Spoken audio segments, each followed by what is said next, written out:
Seperti gravitasi bumi yang memiliki daya tarik, demikian juga kuasa kegelapan memiliki daya tarik yang kuat. Orang percaya harus menyadari bahwa kita hidup di bumi yang telah terkutuk, di dunia yang telah jatuh.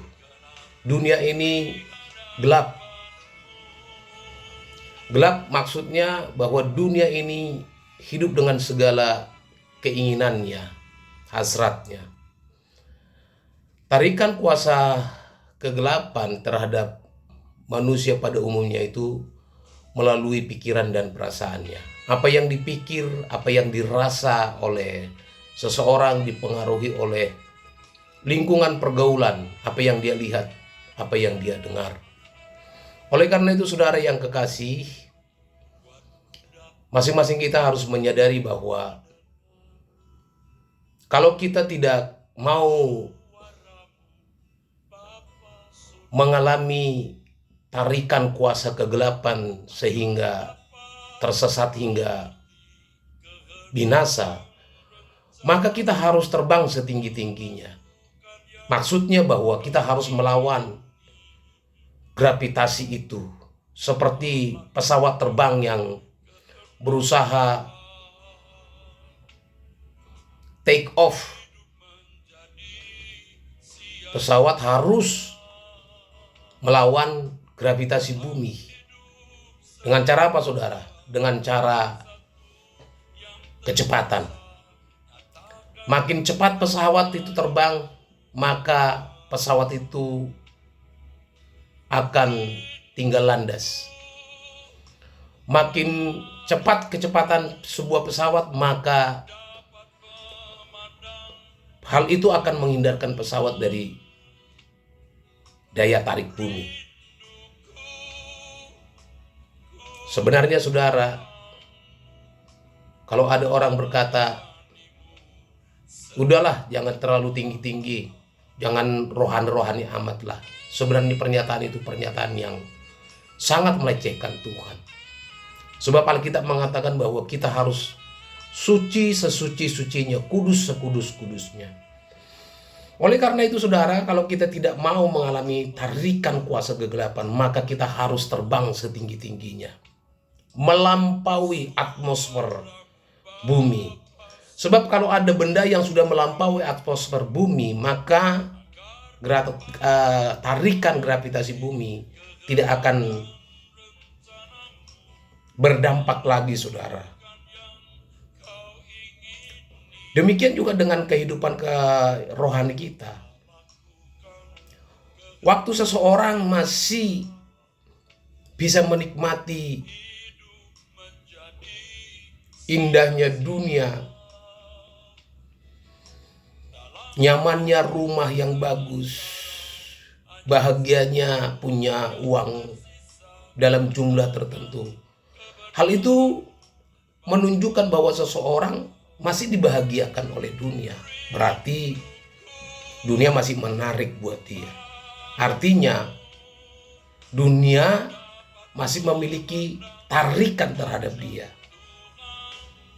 Tapi sebaliknya, buat orang yang terus mengasah kesucian hidupnya, kekudusan hidupnya, sampai pada titik tertentu, orang itu tidak akan pernah lagi merasa bisa dibahagiakan oleh dunia ini, saudara. Nah, oleh karena itu, saudara yang kekasih dalam Tuhan, kita harus terbang setinggi-tingginya supaya tarikan kuasa kegelapan tidak lagi bisa menjatuhkan kita. Jujur, saudara yang kekasih dalam Tuhan, sebagai pelayan jemaat, saya masih sering jatuh. Hal inilah yang membuat saya belajar, saudara. Pengalaman jatuh itu saya pelajari bahwa apa yang menyebabkan saya bisa jatuh lagi.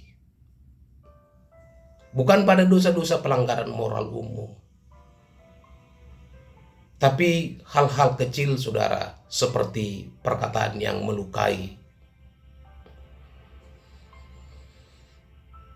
muncul pikiran kalau punya ini punya itu kayaknya nikmat ya. Nah, hal-hal seperti itu saja sudah tidak pantas untuk kita pikirkan, saudara, kalau kita benar-benar mengasihi Tuhan. Sebab buat kita yang berarti hanya Tuhan. Jadi kalau kita masih berpikir sedemikian itu, menunjukkan bahwa dunia masih menarik. Artinya gaya gravitasi bumi masih mempengaruhi.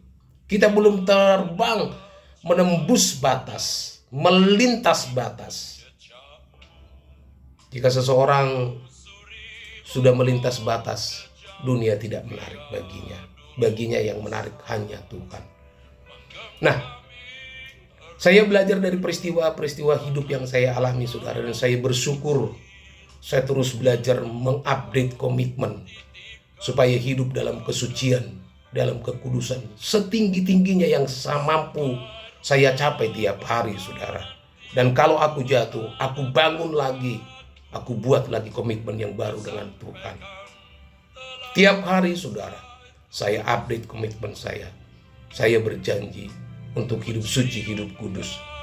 Dan saya percaya suatu titik, saudara, kita akan menembus batas di mana kita tidak lagi merasakan gravitasi bumi. Ketika kita menembus batas, dunia tidak lagi menarik buat kita. Yang indah itu hanya Tuhan. Yang membahagiakan itu hanya Tuhan. Yang menyenangkan itu hanya Tuhan. Yang nikmat itu hanya Tuhan. Dan memang jiwa manusia kalau disadari hanya bisa dipuaskan oleh Tuhan. Dahaga jiwa seseorang tidak bisa dipuaskan oleh apapun dan siapapun kecuali oleh Tuhan. Oleh karena itu, saudara yang kekasih dalam Tuhan, yang mendengar seruan kebenaran ini, saya mau mengatakan kepada saudara, mari kita buat janji kepada Tuhan. Mari kita update sumpah janji kita di hadapan Tuhan untuk hidup dalam kesucian, dalam kekudusan. Sebab memang Alkitab yang berkata, Tuhan sendiri yang berucap, tidak seorang pun dapat melihat Allah tanpa kekudusan. Oleh karenanya, setiap hari kita harus melihat, memperhatikan setiap langkah hidup kita. Apa yang kita buat, apa yang kita lakukan, apa yang kita ucapkan dengan kata-kata. Apakah ucapan perkataan kita itu masih melukai atau bahkan hanya sekedar berpotensi melukai orang lain? Itu pun harus kita perkarakan, saudara. Sampai pada tingkat kita mempersoalkan apa yang kita pikirkan, kita renungkan. Mestinya, saudara, yang kita pikirkan, kita renungkan tiap hari itu hanya Tuhan. Tuhan, Tuhan, dan Tuhan. Tuhan dalam usaha kita, Tuhan dalam pekerjaan kita, Tuhan dalam keluarga kita, Tuhan dalam diri anak-anak kita, Tuhan dalam segala hal. Sebab memang Alkitab yang mengatakan, baik engkau makan, baik engkau minum, lakukanlah segala sesuatu untuk kemuliaan Tuhan. Saudara yang kekasih dalam Tuhan, saya mengundang saudara untuk terus mengupdate sumpah dan janji. Alami Tuhan setiap hari. Rasakan kehadirannya dalam hidupmu setiap hari. Suatu saat kelak, masing-masing kita akan menutup mata. Dan kita akan mengakhiri petualangan di bumi ini. Kita tidak lagi bisa merasakan keindahan, kenikmatan dunia itu. Pada waktu itu, saudara, tahukah saudara bahwa yang kita butuhkan hanya Tuhan. Tidak ada yang kita butuhkan pada waktu itu kecuali Tuhan. Oleh karenanya, sebelum waktu itu tiba, sebelum saat itu tiba, sebelum kita terbujur kaku di peti jenazah kita, kita harus memastikan bahwa hari ini, sejak saat ini, sejak kita masih hidup saat ini, kita sudah menjadikan Tuhan satu-satunya yang berharga dalam hidup kita, satu-satunya kebutuhan hidup kita. Demikian suara kebenaran bagi kita saat ini. Terpujilah Tuhan. Sola Gracia.